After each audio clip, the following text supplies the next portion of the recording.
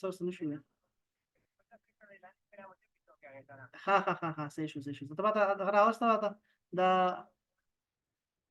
ماته WhatsApp باندې ولګا بشه. السلام علیکم.